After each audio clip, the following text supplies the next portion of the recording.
it's like a vision. The right to global water to fresh water for everyone is a vision, and at the minute it's probably a vision which isn't being like focused on enough.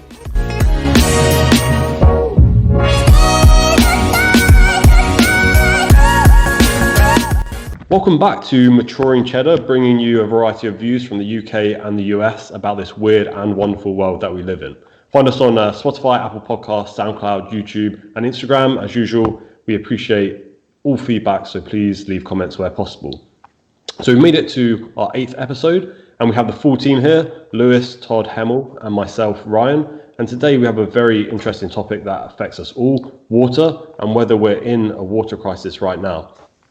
And Lewis, I know you have a lot of interest in this topic. What got you interested in this initially?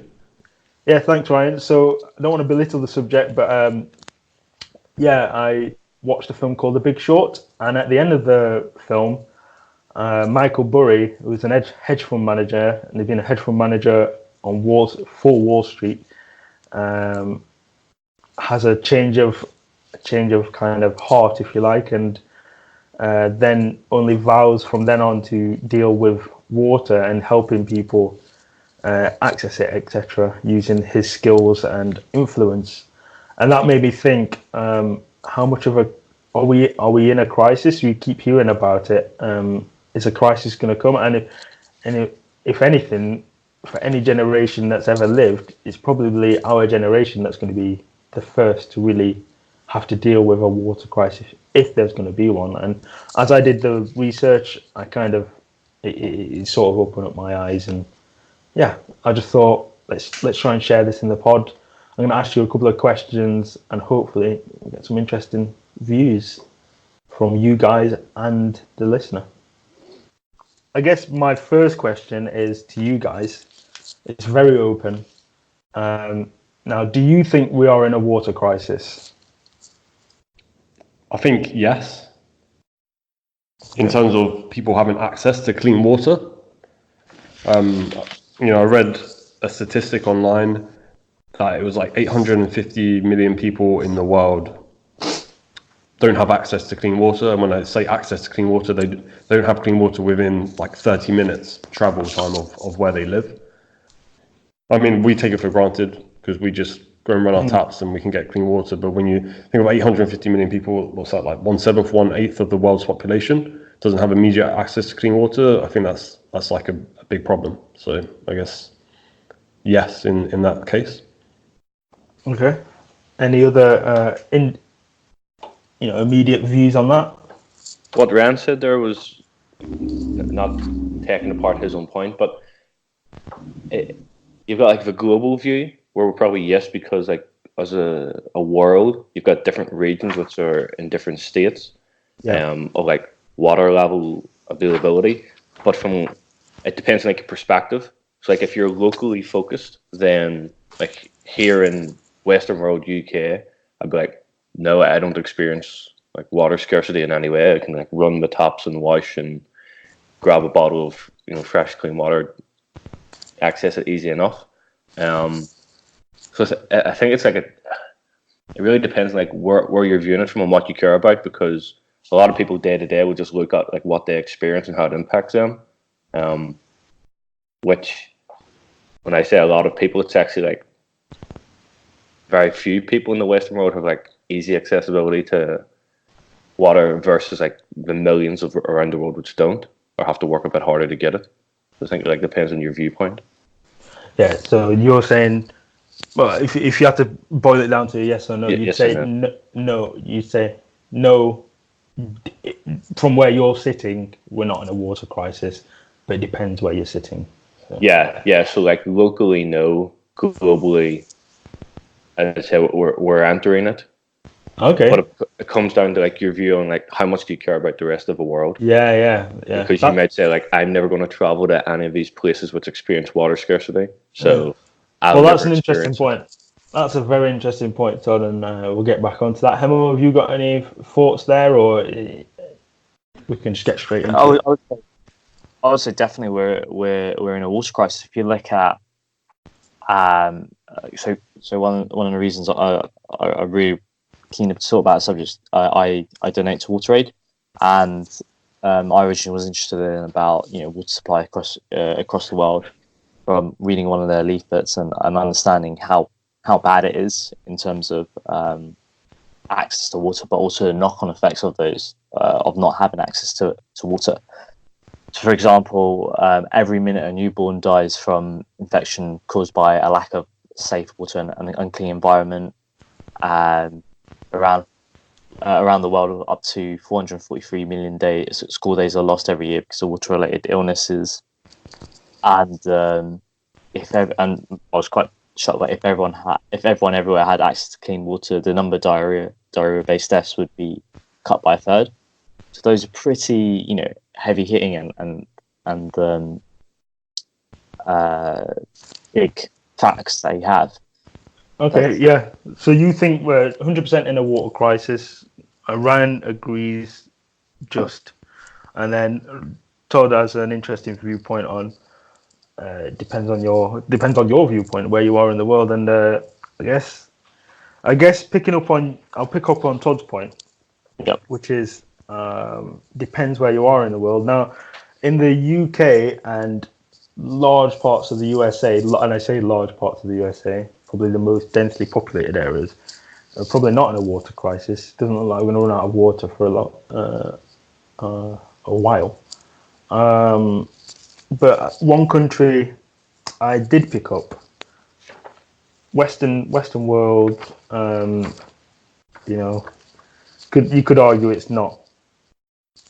Yeah, Western world, Spain. So Spain is a good example of a country that is, divided because of water. You've got the north of Spain, which is actually pretty well supplied with water because of the River Ebro and various other rivers.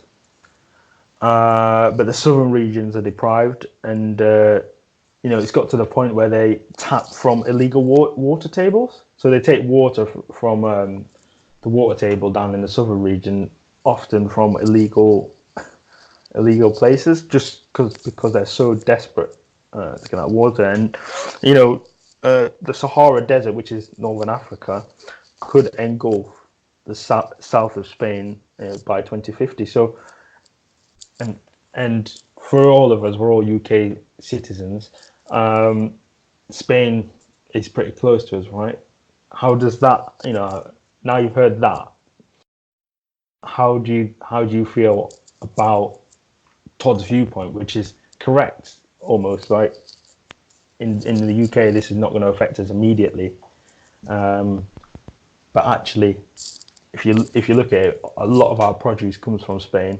A lot of even northern Spain's produce comes a lot from Spain. So there's going to be direct impacts on the economic state of play in our country. So that's just Spain. There's several other examples, but I just want to get your views on Spain specifically. And Lewis, is that more of a water shortage driven by a change in the climate, or? Yes. Well, that's where the argument begins. So you could go into a whole debate on that. So it's definitely a change of the climate, right? Otherwise, the Sahara Desert wouldn't be looking to engulf the south of Spain. But it's what's driving that change in climate. Is it the global warming and damage to the earth that humans are doing, or is that a natural process that was always on the cards, and where we're simply just living as a part of it? That's the argument, But the Sahara Desert's never been in Spain during the human civilization, and all of a sudden, in 3 decades' time, they're saying it could spread that far. So. Great timing as well for this discussion, because it was just last week or it might be earlier this week, where Greta Thunberg delivered that UN speech about climate change. So that's a push at the moment. I think that's like a podcast and discussion all on its own. Yeah. So back on Lewis's point, given I raised the local versus global element to it, I've been to the south of Spain. And that's frightening to hear, and that sort of, attacks that point directly, which is quite good. Can I ask a question on that? Yeah. You've been to the south of Spain. I haven't. So did you notice a lack of water? And have you been to the north of Spain before? Yeah, I was into North Spain. I think from so I was quite lucky in the sense went on a family holiday when I was younger and then returned when I was a bit older. And the thing I always remember is my mum saying, "Don't drink from the tap water." Yes. And so what I did whenever I got now 25, I actually asked the reception at the apartment block we're staying at, "Can I drink from the taps?" And she was like, "Yeah, but there's a shop where you can buy water if you want." But then in bars and restaurants, we ask for tap water. Other places, it comes out in a big jar that you just assume's been filled up from a tap. So I didn't think now that it had the same issue, and I actually did drink from the tap whenever I was there, because I asked 2 or 3 people and the consensus was, yeah, you can, it's okay. So I thought Spain had progressed and the southern regions had progressed and it was safe, but never thought about my water usage directly from the tap could be an issue for the southern regions of Spain. They're actually really having to work hard to get access to this water. Yeah. I just thought it was their water sanitation processes had improved to provide for a bigger population. So in short, that link between why they were asking if the tap water is drinkable and your perception of it were not aligned, right? You weren't thinking, oh, it's because they're in a water crisis. You were thinking it's sanitation rather than actual supply. And I should have said a lot of the information I'm about to give to you is from a person called, I'm going to butcher this name, Todds. Trevet. Oh God! Forgive me. I've said it. So I've said it. Trevet. He's a Norwegian professor in the Department of Geography at University of Bergen now. But for years he's been publishing paper on the role of water in societies. And so I reference his documentary, The Future of Water, which was made in 2007. It's a 3-part series. I encourage you to watch it. It's very interesting. I think he gives a very balanced view of what the opinions on both sides are for political, economic, and technological approaches. But also, I have to note that he is probably biased towards water being a central, big leading cause of everything. There's some world events, famous world events that he almost exclusively attributes to water, which I'm sure, without going into it, more factors were actually involved. He's biased on that because he's a professor in that subject, right? So you have to take that on board. But very useful source of information that I then used to go and research a bit further. And because it was made in 2007, I'm able to see if progress has been made. And so in Spain, has progress been made? Yes, it has been made. They're trying to be more efficient with the water they have, but they haven't got really anywhere with a water transfer project. So a lot of when you've got this divide in one country, one of the in quotation marks easiest things to do is to transfer the river and create canals, and then supply water directly to a river in a different location. Haven't made much progress there. If we compare that, I'll go over now. I'll go over to China, which we all have an opinion of, I guess. But you know what? They've got the same problem. Northern China's really arid, even Beijing.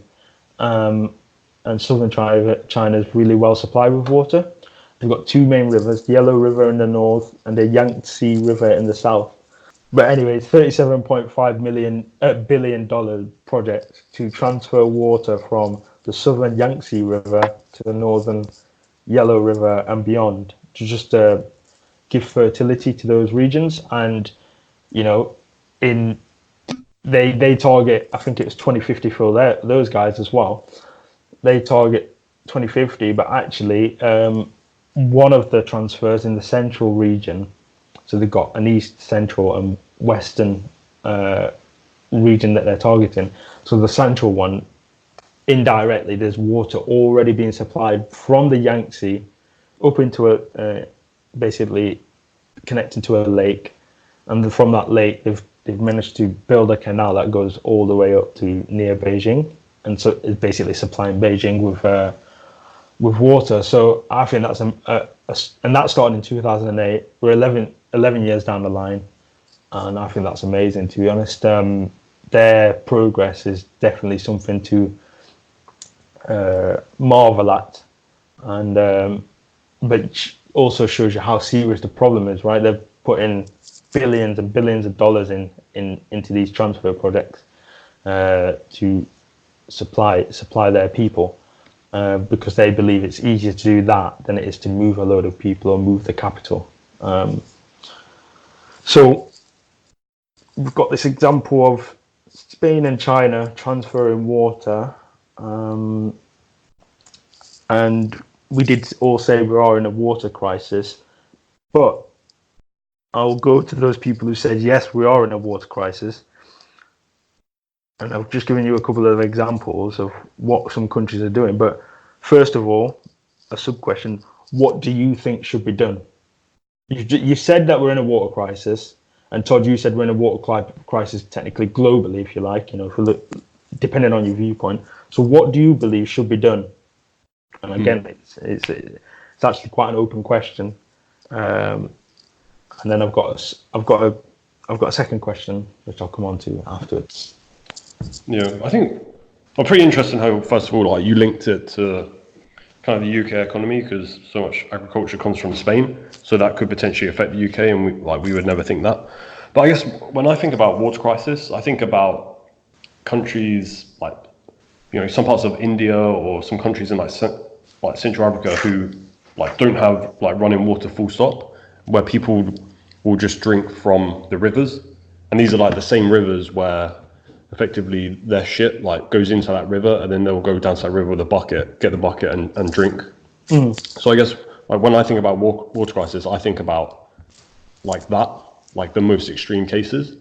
And if you're like asking for solutions about that, well, like recently I was watching this documentary about Bill Gates, who set up the Bill and Melinda Gates Foundation, where they were specifically investing like billions of dollars to try and solve this problem. Like, how can we come up with some problem to give these people in these rural areas like clean drinking water?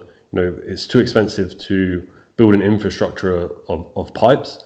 And what they did is they were able to develop this toilet that effectively turns human waste into energy, which then produces clean drinking water that you can just drink. And I'm sure if you just type into YouTube, like Bill Gates, like drinks water from like shit or something, then you'll like see loads of videos where you'll see him drinking a cup of water that's produced from human waste. So I think like one way is just investment into technology, like Bill Gates has been doing, is a solution to correct like the severest like water crisis where there is just no running water full stop. Okay, so technological approach and focusing on the end user, right? That's what I guess that's what I'd summarize it as. So very, very good point, and I think you probably speak for a lot of people there, Ryan.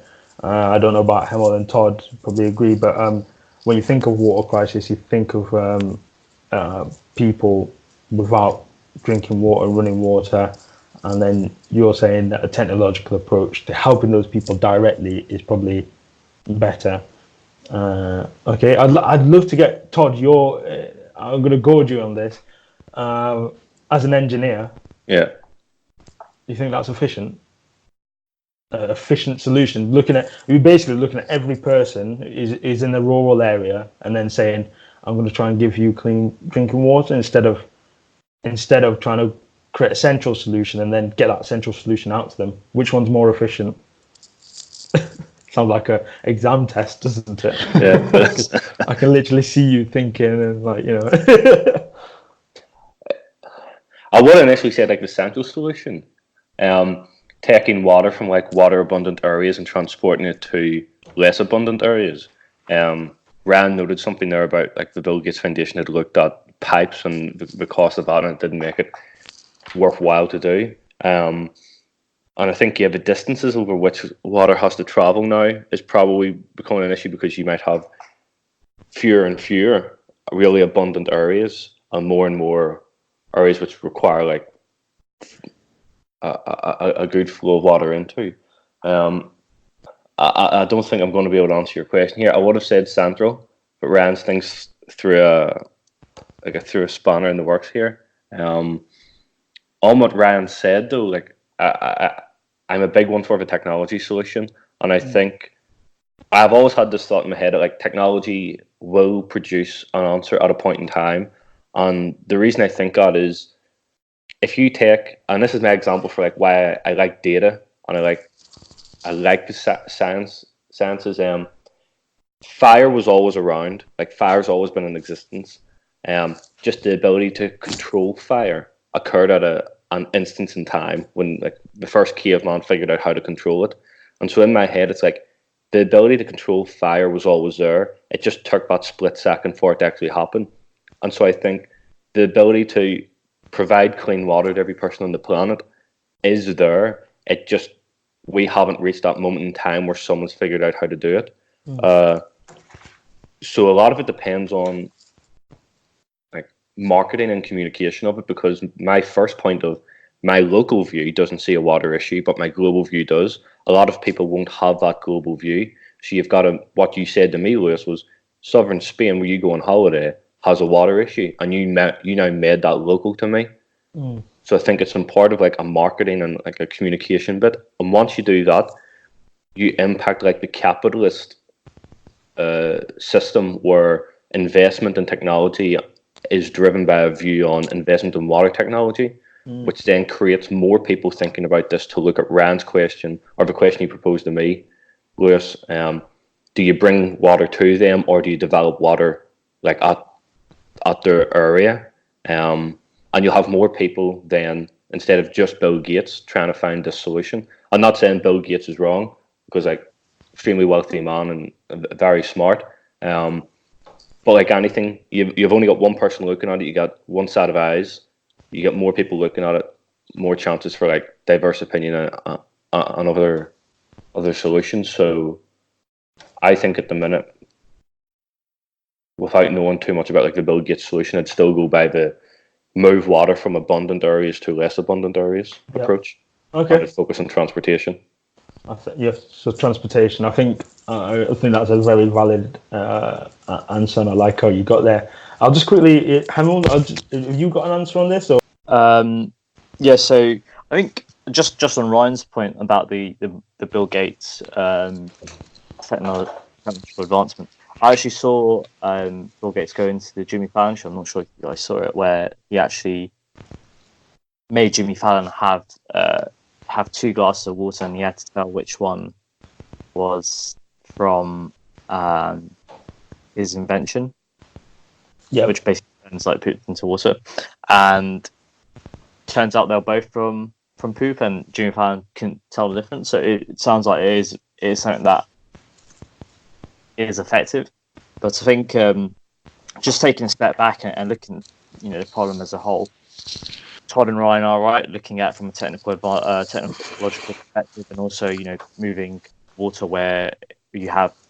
moving water from high abundance areas to low abundance areas is important. But I think the important thing is to step back and look at it at the cause, looking at it from the cause of the problem, whereby what's actually causing very high water abundant areas to become low abundant water areas. And I think that a lot of it is probably linked to climate change, and the Earth is getting hotter, and water reserves are evaporating, and therefore we have less water reserves. So I think whilst it's important to actually have a solution to tackle the current water crisis now, I think it's also important to make sure that in conjunction we're also trying to do our bit to lower the effects of climate change and make sure that we're tackling it from a solution perspective, but also doing our best to prevent this from happening again. Well, that's a good point you make, Hemo. I think the point you made overall about looking at the cause is definitely right. Climate change, there's probably some way I could link it to climate change, but the Nile is a good example to pick up on all your points there. So I'll start with yours, Hemo, just because you said it. So the Nile, if you look at Egypt and Sudan share water. They signed a treaty back in the early 2000s. So they've agreed that water that flows from the Nile, they won't fight for it. They'll just share it, right? That's all great. But before the Nile gets to Egypt and Sudan, it flows through 8 other countries, and its source is in Ethiopia. At the time they signed that treaty, actually, I don't think it was the early 2000s. It might have been before that they signed the treaty. But at the time they signed the treaty, Egypt and Sudan were a bit further ahead in terms of being able to take advantage of the water from the Nile. But now the 8 other countries, some of the 8 other countries that it runs through, have started developing technology. They're in a position to take advantage of it. And rather than climate change, it's just what they're doing with that water that is probably the issue for Egypt and Sudan, because now you've got countries that can actually just take water out of the river, use it for some purpose, and that's water that's now not flowing down that river. So if you're at the end, you're just getting less water. Good example of that is the China Yangtze River, Yellow River, sorry, which was a big problem of that. Countries along that river were just not countries. Cities, towns, villages, etc., along that river in China were literally just taking up water. And by the time it got to Beijing, which is right on the eastern edge of China, there's not enough to supply one of the largest cities in China. So maybe not climate change directly is the cause of a water issue, but I think the Nile represents a good example of how countries could start fighting over water supply. If you're Egypt, you're going to start probably having a fight with those 8 other countries about make sure there's enough water for us when it gets down to us. From a technological point of view, Egypt have took it into their own hands and started developing technology. Well, they've already got a pumping station that can pump up water, groundwater, and basically it's not groundwater. They can pump it up from the bottom of an artificial lake. I can't remember the name of the lake, but it's basically enough water to basically fill the Nile again. So at least for the time being, they've solved their issue, if you like, and they've got enough water from this lake that can just, like I said, pump the River Nile.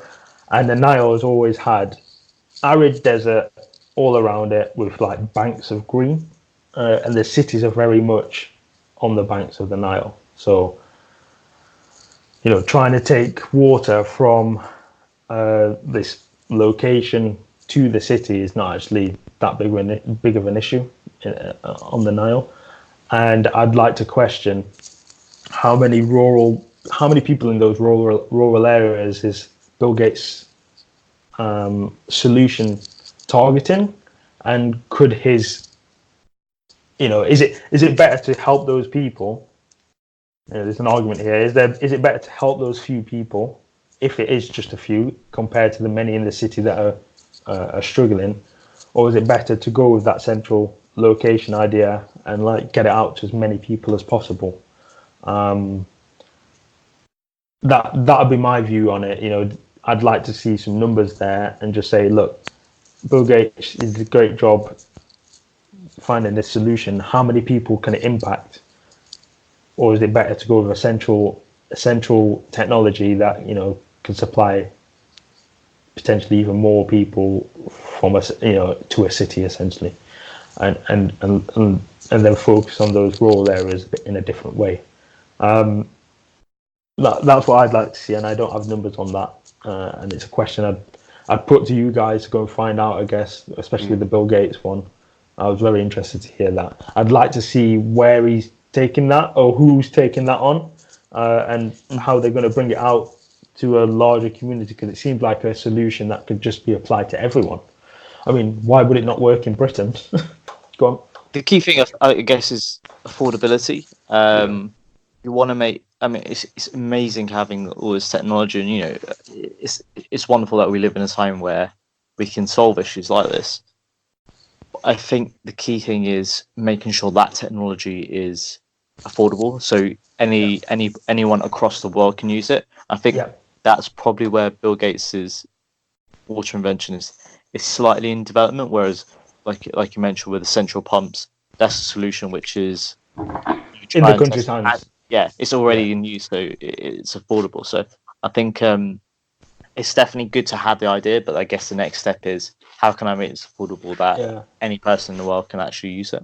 That's a brilliant point. Hemo, bringing your economics background in there, I think a very important point. Bill Gates' solution sounds good, but it sounds expensive to me. Way too not overly expensive, but like too expensive for the places where he's probably trialed it out, if you like. I think kind of the opposite, actually.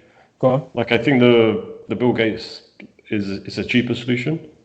Like, I think the kind of solution he's proposing is, less than $1,000. Whereas if you look at like a central plant, so you just go to, some city that doesn't have any central like water system, to like build that the central system, and to have the money to have that run continuously and to have maintenance to be able to pump water out to all these different regions is like a far more expensive solution long term, which also you need kind of lots of educated people to like run it, engineers and stuff like this. This is also like a problem, because I know that I think that they looked into this initially because that's like the most obvious solution. But the affordability for that was actually like way too much. Whereas investing in these like single toilets that produce like clean water was a much like cheaper way and easier to implement, like quicker. I mean, of course, like the perfect solution is to have this like central power plant, and maybe like that's like long term eventually if these countries can have the money to build it and maintain it. If it's not the affordability, I guess, is it the infrastructure element? Like, do these countries basically not have the infrastructure in place for Bill Gates' invention to come in and work? I mean, they have the infrastructure for Bill Gates' invention, right? Because it's just like a toilet that can be put anywhere. Like, it's effectively like a portable machine that produces energy to produce water. Yeah. Like it doesn't, it's completely self-sufficient. It doesn't need electricity or anything. It generates its own energy. It's just the problem with the power plant is it's expensive to build, and it's like the maintenance aspect is like crazy. They kind of predicted they would get built and then work for a little bit and then break down and then never work again. Because I definitely know in some of the like big cities in, I think, Nigeria, they have some like central water plants which are just like derelict, and they don't work anymore because the cities can't afford to maintain them. So is it, I guess, with a central water power plants, it gets to a point where, based on that Nigeria power plant, it sounds like they get to a point where the costs just outweigh the benefits of running that pump. So it has its uses, but it's not a long-term solution. I think it is long-term if they had the proper funding. And these countries, they're too poor to have that kind of infrastructure like right now, unless someone is continually pumping money and investment into like maintaining it and building it. Like, then they can't afford to have it. Like, I think that's just this kind of simple, like, blunt answer to that. So then isn't the from what you're saying, isn't the answer to have these, investors, if you like, angel investors, help fund the country, or is that, that's a political nightmare, isn't it? If Bill Gates is seen favouring one country over another, he's limited. He's got to do a solution. I think already he's got to do a solution that can be adopted by many people in different countries rather than one country at a time kind of approach. I can see both your points. If your answer is that a long-term solution is better, but it's just not affordable, well, money's a liquid commodity, right? So why is it getting in the way when water is not well, technically, was but it's a fundamental need of life, right? And it gets onto the question is, does everyone have a right to clean drinking water? Do you agree with that? We get told that every year on Comic Relief, every advert that comes on, it's like these kids, so it'll show some really deprived kids with, really unhealthy, and it'll say these kids have a right to clean drinking water, making you feel, they're trying to make you feel guilty. I'm not going to try and hide it like they are. It's trying to what it. So I think South Park covered it well, where they're like, they have a Whole Foods, and the guy's like, do you want to give a dollar to starving kids in Africa? And Randy says no. Sorry guys, South Park quote, but Randy says no, and then the guy just announces it on the PA in Whole Foods, trying to make you feel guilty, basically, right? Let's not get away from it. It's a good tactic, but I forgot my point now. Does everyone have the right to have clean drinking water? Yeah, that's going to be my second question. Not my actual second question, but that would be my second question. Does everyone have a right to clean drinking water, given, and then try and think about what you've just said, what we've all just been discussing? So Ryan. That's a super tough question, I guess. yeah, exactly right. Because it's all right talking about it. Everyone wants to talk about it, and everyone wants to have an opinion, and think that their opinion is right. But as soon as you ask that second question, it becomes real, doesn't it? Because now I'm basically saying you've got to have a moral choice to say, okay, does everyone have a right to clean drinking water? Because it has implications on both sides. If you say yes, then you've got to do something about it, surely, directly. You've got to be doing something about it. All right, I've got a good answer for this. So, linking this to last week, right? We spoke about gun control last week, and one of the amendments, right, in the US is everyone has the right to have a gun. And if you just base it off of that, people have a right to have a gun, then surely people have a right to have clean drinking water. That will trump having a gun, because you need water to live. So just based on kind of a rational argument, then yes, everyone has the right to clean drinking water. So I'm not a linguistics expert by any means. Most people probably argue do you even speak English, Todd? But something that's always, I don't mean to attack the UN here and make myself number one hated person in the world, but it's language, and I'm sure it was done for a valid reason, but the word right, because as Lewis was saying, if you're saying you've got a right to something, then does everyone have to, at degrees of protect that right and ensure it happens? Because a lot of people use today, I have the right to do this, or I have the right to, drive and stuff. And it's well, for a lot of things, you don't have the right, you have the privilege of being able to do something or access something. I don't want to take fresh water out of, a thirsty child's mouth anywhere in the world. I'm not a super lord war criminal or something. So I'd agree with the statement. I would like every single person in the world to have the same access to clean, drinkable water as what I do. Do I think that's possible today? No. Do I think that's something which we can be held accountable to? I don't feel personally I can be held accountable to ensuring 7 billion people have access to water. Do I even think, global nations like the biggest powerhouse of the US can be held accountable to it? No. China, as Lewis said, is making steps to try and achieve that for the domestic population there. But I think, it's a vision. The right to global water, to fresh water for everyone is a vision. And at the minute, it's probably a vision which isn't being like focused on enough. It's just again like the words, the rights, your rights. I think it's just like it's nice wording, but it's not. It's loaded, isn't it? Yeah, it's loaded. Yeah, and it's exactly what I goaded you. I always use that word second time in this podcast. Goaded you with I loaded the question, right? I said, is it because it's a common to speak against it.